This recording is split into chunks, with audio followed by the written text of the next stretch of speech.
Сайн байцгаана уу? Та бүхэнд энэ өдрийн мэндийг хүргэе. Санхүүгийн зохицуулах хорооны ээлжид хэвлэлийн баг хурлыг эхэлж байна. Энэ удаагийн хэвлэлийн баг хурлаар 2021 оны 1-р улирлын байдлаар санхүүгийн зах зээлийн тойм мэдээг танилцуулахаар бэлтгээдэг. Хэвлэлийн баг хурал санхүүгийн зохицуулах хорооны банк ба санхүүгийн байгууллагын газрын дарга итгэл сүрэн, хянан шалгалт зохицуулалтын газрын дарга долгор сүрэн, үнцаасны газрын дарга цэрэндаш, зах зээлийн судалгаа хөгжлийн газрын дарга оюун чимэг, мөн миний бие зах зээлийн судалгаа хөгжлийн газрын ахлах мэргэжилтэн мөнгөн сарнаар оролцож байна. 2021 оны 1-р улирлын байдлаар банкнаас бусад санхүүгийн зах зээлийн дотоодны бүтээгдэхүүн эзлэх хувь 17.5% хүрсэн байна. Үүнд хөрөнгийн зах зээлийн үнэлгээ болон банк ба санхүүгийн байгууллагуудын нийт хөрөнгийн үзүүлэлт гол нь нөлөөлсөн харагдаж байна. Тайланд улирал санхүүгийн зохицуулах хорооны хяналт зохицуулалтын хүрээнд нийт 3302 зохицуулалттай этгээд болон 2429 даатгалын төлөөлөгч үйл ажиллагаа эрхэлж байна. Хөрөнгөний зах зээлийн үзүүлэлтүүдийн хувьд зах зээлийн үнэлгээ өмнөх оны муу үеэс 48.5% өсч 3.7 их төгрөгт хүрсэн байна. Мөн Topper Index 17,732 нэгжээр өсч 34,635.7 нэгжид хүрсэн байна. Мөн тус салбарт 53 үнцасны компани 124.2 тэрбум төгрөгийн хөрөнгөтэйгээр үйл ажиллагаа явуулж байна. Нийт арилжааны хэмжээ Тайланд улирал 71.8 тэрбум төгрөгт хүрсэн. Үүний 91.8%-ийг хувьцаа 5.7%-ийг хөрөнгөөр баталгаажсан үнцаас 1.8%-ийг хөрөнгө оруулалтынсаа 0.7%-ийг бонд хэлбэрээр арилжсан байна. Topper офицер компаниудыг салбарын ангиллаар авч үзвэл нийт зах зээлийн үнэлгээний 40.7%-ийг ажиулгын салбар, 30.2%-ийг банк санхүүгийн салбар, 21.6%-ийг уул уурхай салбар, үлдсэн хувийг харилцаа холбоо болон худалдаа үйлчлэгийн салбарын офицер компаниуд эзэлж байна. Мөн хөдөө аж ахуйн биржийн арилжаа өнгөрсөн оны муу үеэс 145.1% өсч 5 төрлийн 69.3 тэрбум төгрөгийн арилжаа гэсэн байна. Даатгалын зах зээлийн үзүүлэлтүүдийн хувьд даатгалын салбарын нийт хөрөнгө 14.6% өсч 401.2 тэрбум төгрөгт хүрээд байна. Харин нөөц сангийн хэмжээ өнгөрсөн оны муу үеэс 9.3% өсч 172.6 тэрбум төгрөгт хүрчээ. Ерөнхий болон урт хугацааны даатгалын нийт хураамж өмнөх оны муу үеэс 4.2%-аар буурч 39 тэрбум төгрөгт хүрсэн бол үүний 31.6%-ийг нь нөхөн төлбөр эзэлж байгаа. Ингэснээр нөхөн төлбөрийн хэмжээ өмнөх оны муу үеэс 21.3%-аар буурч 12.3 тэрбум төгрөгт хүрчээ. Мөн даатгалын салбарын хамрагдсан даатгалын зүйлийн тоо өмнөх оны муу үеэс 29%-аар буурч 881 мянгад хүрсэн байна. Банк ба санхүүгийн байгууллагуудын хувьд салбарт нийт 530 банк ба санхүүгийн байгууллага 3.5 сая харилцагчтай үйлчлэг үзүүлсэн байна. Тэдгээр нийт харилцагчдын 93.1% нь бол финтехийн харилцагчтай байна. Мөн салбарын нийт хөрөнгө өмнөх оны муу үеэс 18% өсч 2.1 их 80 төгрөгт хүрсэн бол нийт зээлийн хэмжээ 11.8% өсч 1.4 их 80 төгрөгт хүрээд байна. Мөн нийт зээлийн 85.3%-ийг иргэдийн зээл, 14.7%-ийг бол хуулийн этгээдийн зээл эзэлж байгаа. Мөн зээлдэгчдийн тоо өмнөх оны муу үеэс 1.4 дахин өсч 610.1 мянга хүрсэн.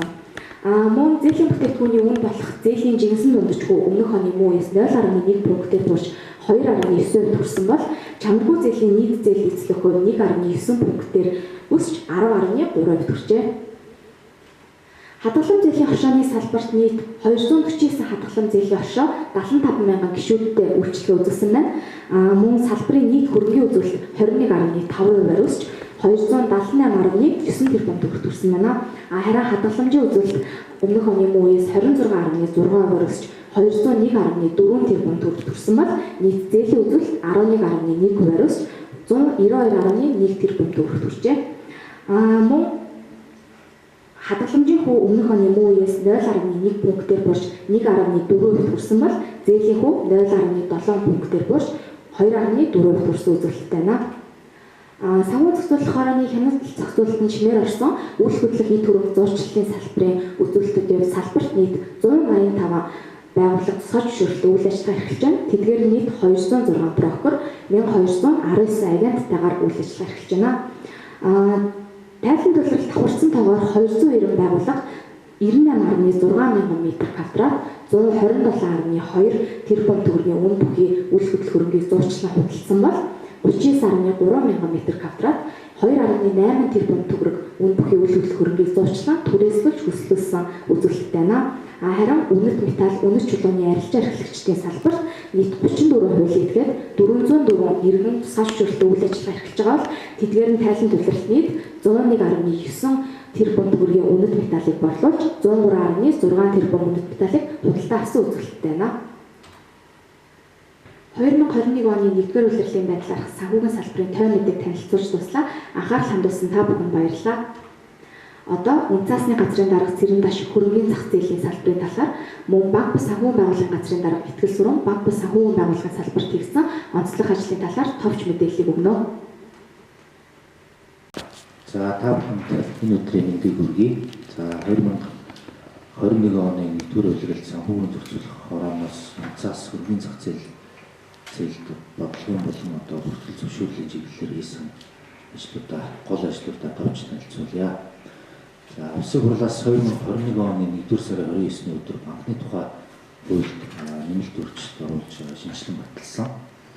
За шинжлэгдсэн хуулийн гол концепт бол энэ банкуд хуцаа компани болж иргэд хөрөнгө оруулагчид хуцаа эзэмшигч болох боломжийг бий болгох. За нэг хуцаа эзэмшигчийн эзэмшлийн төлөвлөлийг бууруулж банкны үйл ажиллагаа ил дод нээлттэй болгох засаглал сайжрахад чиглэсэн ийм өөрчлөлтүүд байсан. За нөгөө төгөр харьцангуй одоо зохицуулалт сайтай за ашигт ажиллагаа өндөртэй ийм бизнесийн байгууллагууд өргөний зах зээл, өргөний бирж дээр одоо хуцаа нээлттэй арилжаалагддаг болж байгаа нь бол өргөний зах зээлийн одоо хөгжил томоохон түлхэж болно гэж бид харж байгаа. За энэ банкны систем хөрөнгөний зах зээлийн одоо реформын ажлыг бол амжилттай зохион байгуулах бэлтгэл ажлыг хангах чиглэлээр санхүүгийн зохицуулахаараа Монгол банк хоёр бол одоо нэгт холбоотой хамтран ажиллаж байна. За өнөө үрээд бол хууль дагсан журмуудыг бол үе шаттайгаар боловсруулад олон нийтээр хэлэлцүүлээд за ингээд санхүүгийн зохицуулахаараа Монгол банк хамтран баталж одоо зохицуултыг илүү ойлгомжтой болох ажлыг хийж үүсгэж байна. За бид ерөнхийдөө хоёр одоо томоохон журмыг энэ хуулийг дагуулж батлах шаардлагатай.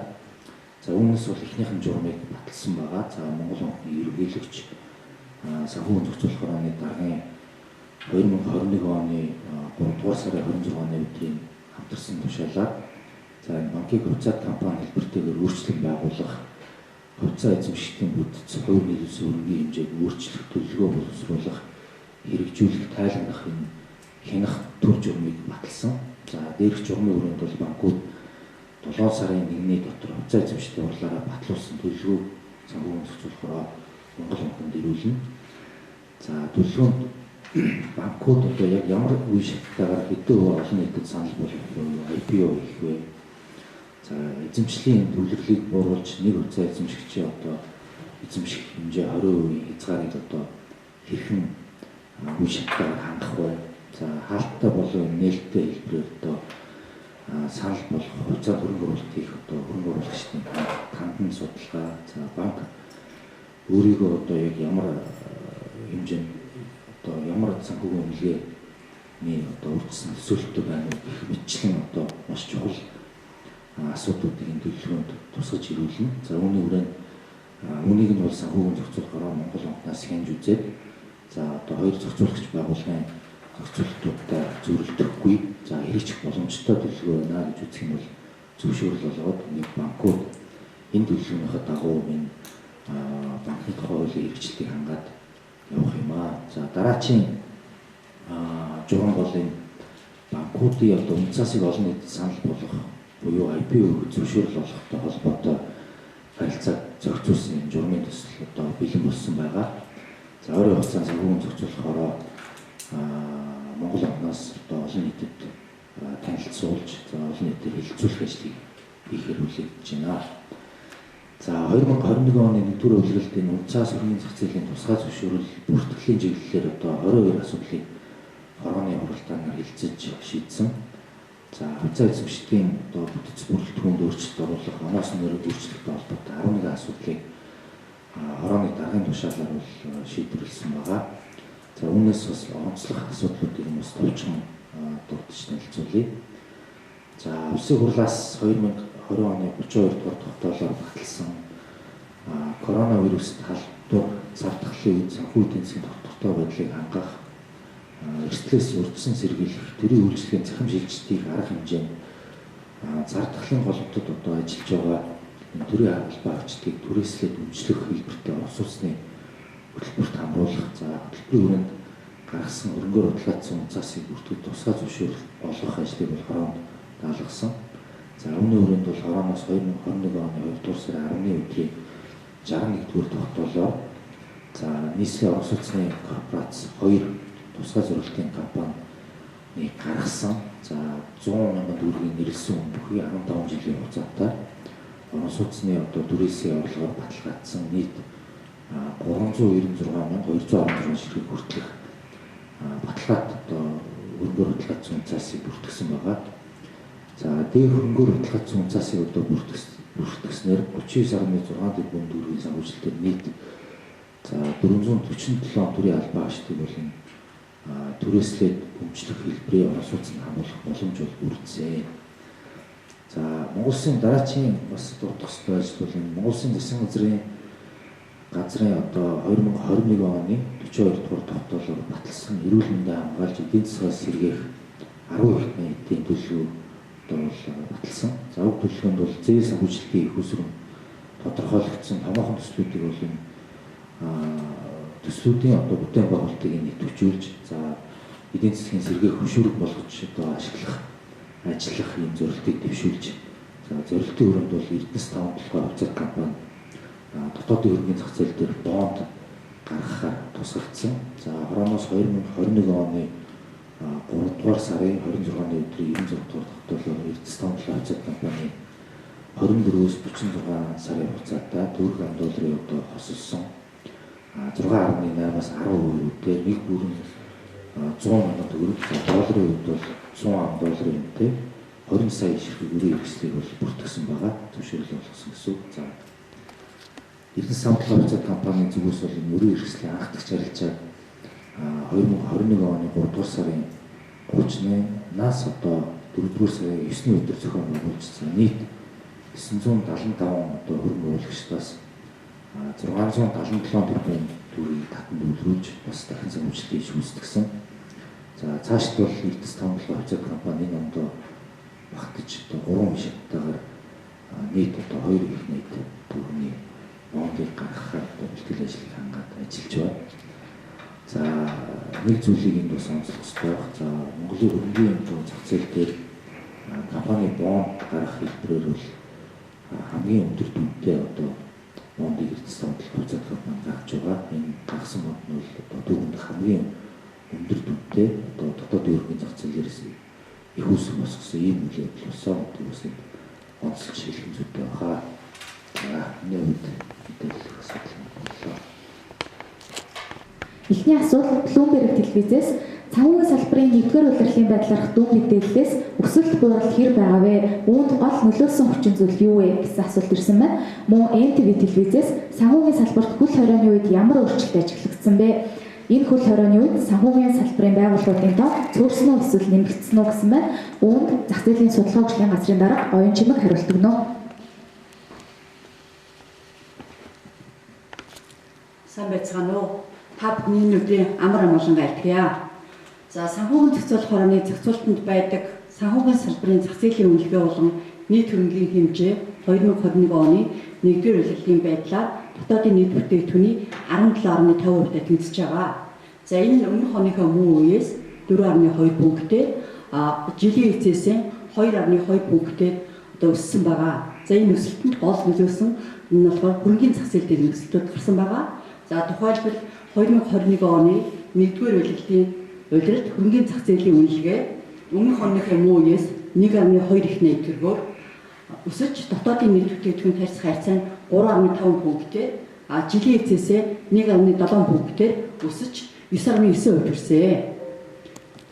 Мөн түнчлэн топ 20 индекс гэж гол үзэлт байгаа хөрөнгөний зах зээлийн энэ топ 20 индекс маань өмнөх оныхоо мөн үеэс 17,732 нэгжээр нэмэгдэж 34,637 нэгж төрж арилжааны дүн одоо өмнөх оныхоо мөн үеэс 7 дахин нэмэгдэж 91.1 71.8 тэрбумд хүрсэн байгаа. За энэ өсөлтүүд нь болохоор өнгөрсөн одоо 4 жилдээ харьцуулахад хамгийн өндөр өсөлтүүдийг үзүүлж байгаамаа. За эдгээр өсөлтөнд яг юу нөлөөлсөн бэ гэж үзэх юм бол санхүүгийн зохицуулах хорооноос 2020 онд хөрөнгөний зах зээл дээр бодлогын томоохон арга хэмжээнийг авч хэрэгжүүлсэн энэ үзүүлэлтүүд нөлөөсөө. За энэ талаар давчд өрдөө.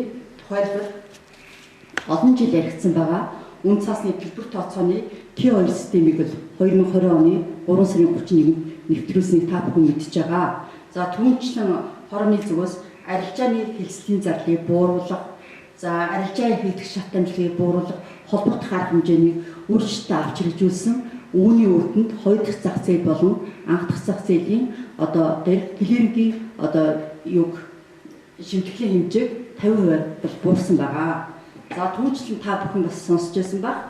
За гадаадын одоо арилжааны эрхлэх байгууллага бүртгэлтэй хуулийн этгээд Монгол улсад үн цаас гаргах. За Монгол улсад арилжааны эрхлэх байгууллага бүртгэлтэй хуулийн этгээд гадаад улсад үн цаас гаргах энэ журам давхар бүртгэлийн журам гэж байгаа. Энэ журамдаа өөрчлөлт оруулсан. Энэ өөрчлөлт оруулснараа хоёр улсын хоёр бивчид дээрх одоо үн цаас арилжаалах энэ эрх зүйн орчин бүрдсэн. За үүний үндсэндээ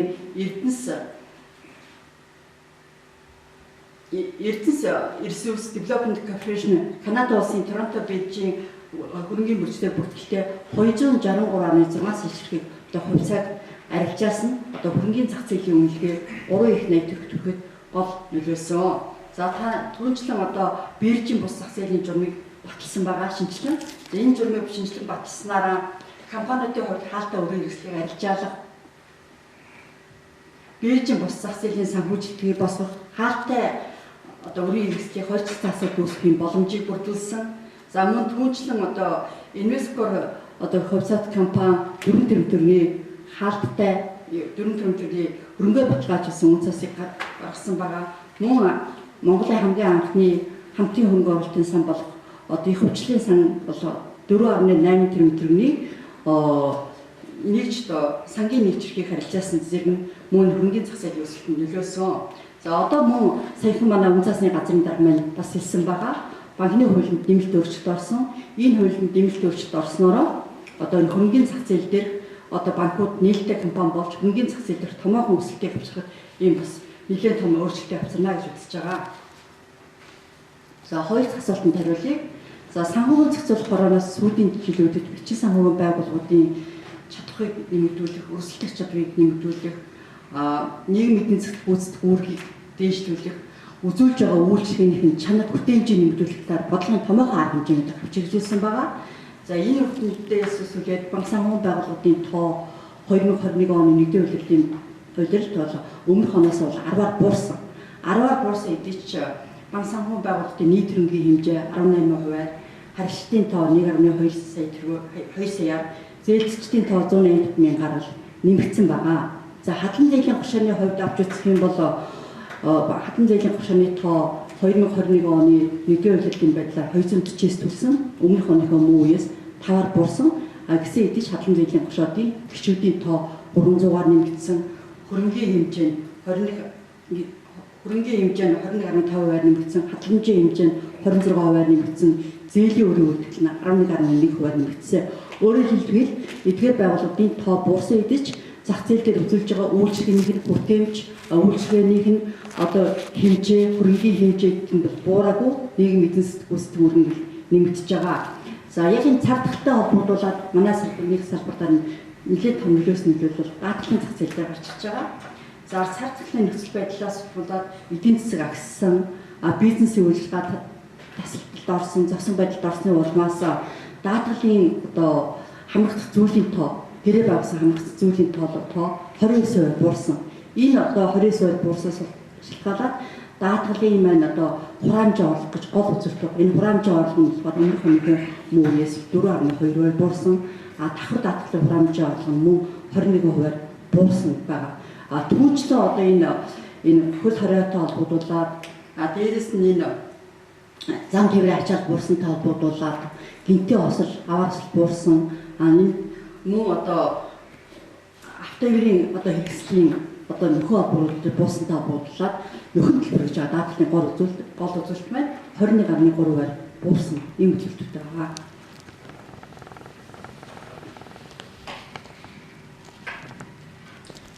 Дараагийн асуулт өнөөдөр сонингоос ирсэн байна. Хөрөнгөний зах зээлийн мэрэгчлэнүүд арт тойныг хөөс гэж тайлбарлаж байна. Гэтэл арт нийтлийнхэн болохоор бодит төсөл бөгөөд манай нийт хөрөнгө 320 орчим тэрбум төгрөг 280 тэрбум төгрөгийн хөрөнгөний ашиг оллоо гэж ярьж байна. Ингэж ярьж болох уу? Хувьцааны ханшиг ашиг гэж иргэдэд буруу ойлголт төрүүлээд байгаа юм шүү. Санхүү зохицуулах хороонд албан ёсны хариулт өгнө гэсэн байна. Энэхүү асуултанд Хянан шалгалт зохицуулалтын газрын дарга Долгор Сүрэн хариулт өгнө. За санхүү зохицуулах хорооноос наркотикийн холбоотойгоор өөр байр суурь байна гэж хэлж байгаа. Эдний нэг нь бол наркотикийн өсөлттэй холбоотой үнийн өсөлттэй холбоотой асуудал бол тодорхой хэмжээний хөөсрөлт байж болзошгүй гэж үзэж байгаа. За наркотикийн холбоотой үнийн бүртгэлийн системийг бол олон улсын бие бус хөрөнгөний стандартын дагуу болон ард санхүү нэгдэл толгой компанийн хувьд бүртгэж 2021 оны 1-р удирдлагын байдлаар бол 304.2 тэрбум төгрөгийг бол хэрэгцсэн буюу хэрэгжиг ашгаар бүртгэсэн байгаа. За үүнтэй холбоотойгоор энэ ашигынхаа хэмжээгээр бол эзэдийн өмчийг бол 377 төгрөгөөр бол нэмж бүртгэсэн байдаг. За энэ бол тухайн компани нэгэн бол бүртгэлийн бодлогын хүрээнд хийгдсэн гэж үзэж болохоор байгаа. За нөгөө талаасаа бид энэ виртуал хөрөнгө энэ бит бус хөрөнгөтэй холбоотой зохицуулалтын нэгэн бол бүртгэл талаасаа их зүйн зохицуулалтаас тодорхой ойлгомжгүй нөхцөл бий байгаа учраас санхүүс хороо бол энэ асуудал дээр бол дараа дараагийн ашмуудаа хийхээр бол орж ажиллаж байгаагаа бас хэлж байна. За дараагийн асуулт SPN телевизээс ирсэн байна. Artcoin захин мөнгө мөн үү биш үү? Маркетингийн зорилгоор ашигладаг хөнгөлөлт урамшууллын бонус оноогоо үнэт зас гэх мэтээр иргэдийг хуураад байгаа юм шүү. Зохицуулалтын байгууллагын хувьд үүнд албан ёсны тайлбар өгнө гэсэн байна. Үүнд мөн Хянан шалгалт зохицуулалтын газрын дарга Долгор Сүрэн хариулт өгнө. За Artcoin бол ер нь өөрөө захин мөнгөний зөвшөөрөлд хамаарддаггүй маркетинг систем. За нөгөө талаасаа захин мөнгө бол биш. Яг гэхээр үндэсний төлөвлөмж системийн тухай хувьд бол захин мөнгө гэж Монгол улсын нутаг дэвсдэр явж байгаа мөнгө төгрөгтөө дүүцгэл хэмжээний хаштай өсдөг зарчмыг бол хэрэгжүүлдэг. Гэвч энэ Artcoin бол өөрөө энэ шин чанарыг бол агуулаагүй. Тийм ч учраас энэ бол захин мөнгө бол биш байгаа.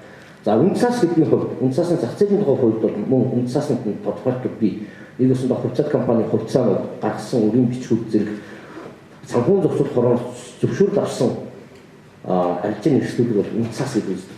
Artcoin маань өөрөө санхүү хорооноос аливаа зөвшөөрөл авах учраас энэ бол үнцасны шин чанарыг агуулаагүй үнцас биш гэж ойлгож байна.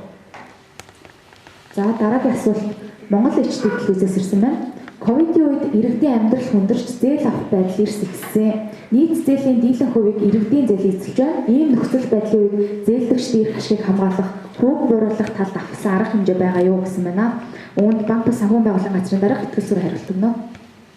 За юуны өмнө энэ асуултанд хариулахаас өмнө бас энэ банк ба санхүүгийн байгууллагаас олгосон зээлтэй холбоотой энэ мэдээллийг бас хэлэх нь зүг байна. За 21 оны 1-р удирдлагын байдлаар бол банк санхүүгийн байгууллагаас олгосон зээлийн үлдэгдэл 1.4 их 80 төгрөг байж байгаа.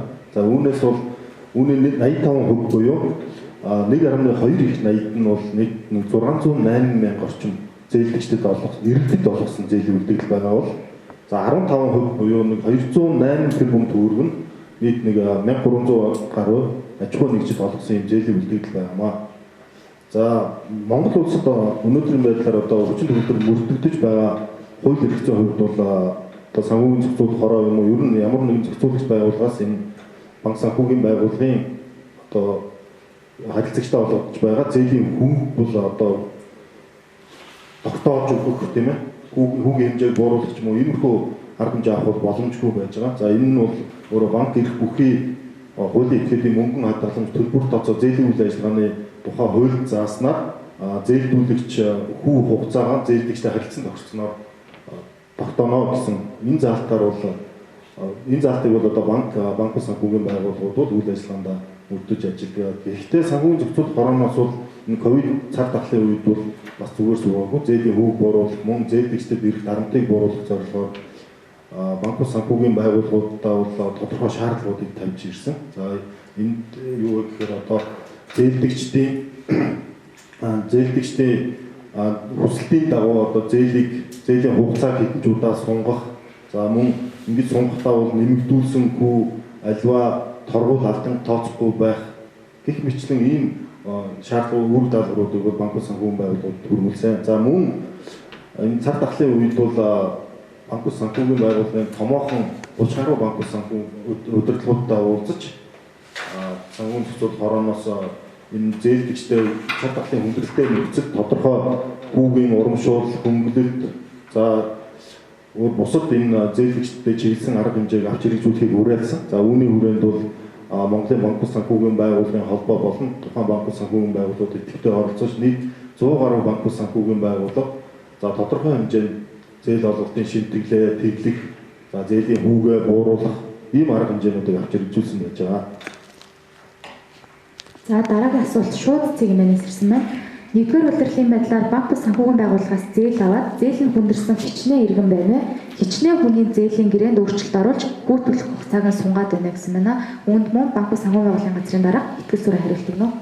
За өнгөрсөн онд одоо дэлхийн нийтэд тархсан цар тахалтай холбоотойгоор өнгөрсөн 1 жилийн хугацаанд бол бас санхүүгийн зохицуулах хорооноос энэ банкуд санхүүгийн байгууллагууд чиглэсэн нэлээд олон арга хэмжээг авч хэрэгжүүлсэн. За үүний нэг нь бол бид түрүү хэлсэн за зээлийн гэрээг одоо хугацаа хэтэрсэн зээлийн гэрээг бол зээлдэгчдийн хүсэлтийн дагуу хэдэн жуулаа сунгах боломжийг олгох. За мөн одоо зээлийн актив ангиллын журам гэж байдаг санхүүгийн зохицуулах хорооны. За энэ журам дээр бол тодорхой өөрчлөлтүүдийг оруулж өгсөн. За ингэснээр бол зээлдэгчдэд үүсэх тэр үрийн дарамтыг бууруулах. За мөн Монгол банкны зээлийн мэдээллийн санд зээлдэгчдийн нэр дээрх зээл чанаргүй зээлээр бүртгэх ийм эрсдлүүдийг бол тодорхой хугацаа олгож хойшлуулсан шийдвэрүүдийг гаргасан. За 2021 оны 1-р удирлын байдлаар бол 282.8 мянган зээлдэгчдийн 345 тэрбум төгрөгийн зээлийг гэрээдээ өөрчлөлт оруулах хүсэлтийг банкуд санхүүгийн байгууллагуудад ирүүлсэн байж байгаа. За үүнээс бол үнэхээр одоо орлогон тасалдаж бизнес хүндэрч за зээлийнхаа эргэн төлөлтийг хийх чадамжгүй болсон энэ 279.1 мянган зээлдэгчдийн 312.3 тэрбум төгрөгийн зээлийн гэрээнд өөрчлөлтийг оруулж ажилласан гэсэн ийм мэдээг ирүүлсэн байна. За баярлалаа. Дараагийн асуулт Монголын мэдээ агентлагаас ирсэн байна. 10 их найдын цогц төлөвлөгөөтэй холбогдуулж хөнгөлөлтөө зээлийн их усурыг зориулалтын бусаар ашиглах зарцуулсан тохиолдолд аж ахуй нэгжүүдэд ямар хяналт зохицуулт явуулж байгаа вэ гэсэн маань үүнд мөн банкуд санхүүгийн байгууллагын газрын дарга итгэл сүрэ хариулт өгнө. За засгийн газраас 21 оны 2-р сард баталсан энэ 10 их найдын цогц төлөвлөгөөг бол 2 их найдын хүртэл төгрөгийн зээлийг за аж ахуй нэгжүүд болон иргэдэд 3 жилийн хугацаатай жилийн 3% хүүтэйгээр олох ийм шийдвэрийг гаргасан байж байгаа. За энэ шийдвэрийн хүрээнд бол нэг их найд төгрөгийн зээлийг бол зээлийн батлан даалтын сангаар дамжуулан жижиг дунд үйлдвэр үйлчлэгээ эрхлэгч аж ахуй нэгжүүдэд олгохоор шийдвэр гаргасан. За зээлийн батлан даалтын сангийн тухай хуулинд бол санхүүгийн зохицуулах хороо үйл ажиллагаанд нь хяналт тавьж ажиллахаар заасан байдаг. За энэ хүрээнд бол зээлийн батлан даалтын сангийн үйл ажиллагаанд бол одоо зайны болон бусад энэ хяналт шалгалтуудыг бол санхүүгийн зохицуулах хорооноос тогтмол хийж ажиллаж байгаа. За мөн энэ 10 их найдын төлөвлөгөөтэй холбоотой 3% зээлийн мэдээллийг бол тухай бүр зээлийн батлан даалтын сангаас авж байгаа. За бидэнд ирүүлсэн мэдээгээр бол 4-р сарын 28-ны байдлаар хамгийн сүүлд тусгай батлан даалтын сангаас холбогдох шийдвэрүүдийг гаргаад нийт 51 аж ахуй нэгжид нэгжийн 14 тэрбум төгрөг 7.1 тэрбум төгрөгийн энэ зээлийн батлан даалтыг гаргасан гэсэн мэдээг ирүүлсэн байгаа. За мөн энэ зах зээл дээр олгож байгаа иргэд аж ахуй нэгжүүд олгож байгаа энэ 3% хүүтэй зээлийг одоо банкуд санхүүгийн байгууллагуудад байршуулах гэсэн энэ эрсдлүүд байгаа. За ер нь тухайн төлөвлөгөө батлагдахдаа бол зөвхөн арилжааны банкудаар дамжуулан энэ зээлийг олгохоор зохицуулсан. Тийм учраас яг энэ зээлийн зориултын дээр бол мэдээж олгосон арилжааны банк болон Монгол банкнаас хяналт тавьж ажиллаж байгаа гэж ойлгож болно. За энэ төлөвлөгөөнд хамрагдаж зээл авсан, хөнгөлөлтөө зээл авсан иргэд аж ахуй нэгжүүд одоо зээлээ зориултын бусаар ашиглаад мөнгө төлөх зорилгоор одоо банкуд санхүүгийн байгууллагад байршуулах эрслээс өрсөн сэргийлэх зорилгоор санхүүгийн зохицуулах хорооноос 21 оны 4-р сард банк ус санхүүгийн байгууллагад хаалттай өрийн банк ус санхүүгийн байгууллагаас гарах хаалттай өрийн бичгийг бүртгэх дунд хяналт тавих юм журмыг баталж гаргасан байж байгаа. За энэ журам гарснаар бол банк ус санхүүгийн байгууллагад хаалттай өрийн бичиг хэлбэрээр одоо их усүрээ байршуулах эргэн аж ахуйн нэгжүүдийн орлогын их усүрийг нь бол шалгах ийм боломж бүрдсэн. За ингэснээр бол тухайн одоо энэ хөтөлбөр хамрагдсан зээлийн их усүр тодорхой хэмжээнд энэ банк ус санхүүгийн байгууллага руу орох энэ эрсдлийг бол хааж зохицуулсан байгаа. За дараагийн асуулт Монголын мэдээ агентлагаас виртуал хөрөнгөтэй холбоотой хуулийн төслийн батлагдах хугацааны талаар одоогоор захин мөнгө түүнд суурилсан хөрөнгө оруулалтад ямар хяналт тавьж байгаа вэ? Өнөөдрийн байдлаар иргэдээс ирсэн гомдол мэдээлэл байгаа юу гэсэн мань үүнд хянан шалгалт зохицуулалтын газрын дарга Долгор сүр хариулт өгнө. Монгол улсад өнөөдрийн байдлаар виртуал хөрөнгө үүсгэт холбоотой зохицуулалт байхгүй байгаа. Хоёрдугаар санхүүгийн зохицуулах хорооны эрхзэн байдлын тухай хуулиар санхүүгийн хороонд олгогдсон хяналт зохицуулалтын хүрээнд бол энэ виртуал хөрөнгөтэй холбоотой зохицуулалт байхгүй байгаа. Хэдийгээр санхүүгийн хороо өөрийн чиг үүрэгт хамаарахгүй энэ асуудлуудын хүрээнд бид нар бол ажиллагаа хийж байгаа. Тухайлбал ард иргэдийг санаандгүйгээр хийсэн өөрийн шийдвэрээс гарч альва хохирлоос хэрхэн сэргийлэх талаар бол сэрэмжлүүлгүүдийг бол гаргаж байгаа. Тухайлбал энэ 2021 онд санхүүгийн хорооноос 7 удаа бол иргэдэд анхааруулах сэрэмжлүүлэг гаргасан. Нэг өсөндөө энэ виртуал хөрөнгийн энэ үйлчлэгээ авахдаа болгоомжтой андараа энэ үйлчлэгээ өөрөө эрсдэлтэй урсан тааж тохируулах боломжгүй. Мөн энэгээр дамжаад залилангийн хэрэгүүд гарах боломжтой гэдэг талаар анхааруулсан. Мөн түнчлэн нэгэн төрлийн зохицуулалт хяналтгүй үүсэх учраас та оруулж байгаа хөрөнгө оруулагчдаа өөрийнхөө гарах эрсдлийг үүсгэх хохирлыг бол та зөвхөн өөрөө л хариуцсан шүү гэдэг талаар хороо мэдэгдэж ажиллаж байгаа. За нэгэн тийм Монгол улсад өнөөдөр нөхөж байгаа зохицуулалтгүй орчин байгаа учраас санхүүгийн зохицуулалт хороо Монгол банк засгийн газар хамтраад энэ виртуал хөрөнгөний үйлчлэг үзүүлсэн тухай хуулийн төслийг боловсруулад засгийн газраар хэлэлцүүлж улсын хурлд бол өчигдөр бол өргөн барьсан байгаа. Өргөн барьсан хуулийг бол бид нар 2021 оны хаврын чуулганд батлуулахаар бол зорж ажиллаж байгаа. За хуулийн төслөөр энэ хуулийн хэрэгжих хугацаа 2022 оны 1 сарын 1-ээс эхэлж хэрэгжихээр бол бид нар төлөвлөж ерөнхийдөө энэ хуулийг батлуулах талаар нэлээд эрчтэй ажиллаж байна. За дараагийн асуулт мөн Монголын мэдээ агентлагаас ирсэн байна. Сүүлийн үед санхүүгийн пирамид хэлбэртэй сүлжээний гал бизнес иргэдийн дунд ихээр явагдах боллоо. Энэ талаар иргэдэд сэрэмжлүүлэг мэдээлэл хүргэх боломжтой юу? Сүүлийн үед санхүүгийн зохицуулах хороонд сүлжээний бизнесийн талаар гомдол мэдээлэл ирсэн үү? Энэ төрлийн бизнест хөрөнгө оруулж мөнгө алдсан иргэдийн эрхийг хэрхэн хамгаалах вэ? Ямар зохицуулалт байгаа вэ гэсэн асуулт байна. Үүнд мөн Долгор сүрэн дарга хариулт өгнө. Ер нь энэ санхүүгийн пирамидтай холбоотой бас нэлээд асуудлууд хороонд ирдэг. Мөн түрүүлдгээр санхүүгийн хорооны бас зохицуулалтын хүрээнд бол энэ санхүүгийн пирамидтай холбоотой зохицуулалт байхгүй. Мөн байхгүй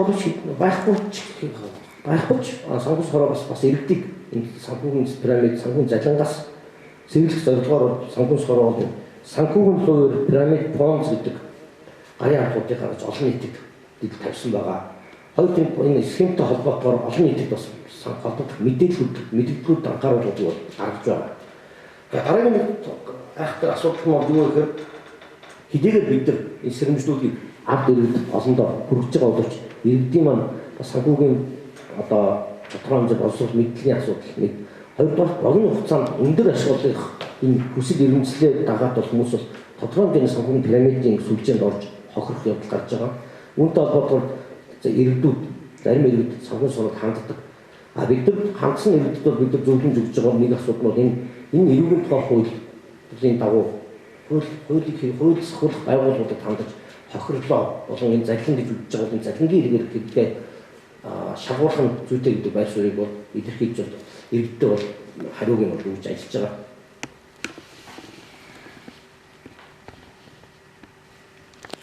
За ингээд хэвлэл мэдээллийн байгууллагаас ирсэн асуултуудад хариулт өгч дуслаа. Ингээд санхүүгийн зохицуулах хорооны ээлжид хэвлэлийн баг хурлаа өндөрлж анхаарал хандуулсан та бүгдэд баярлалаа.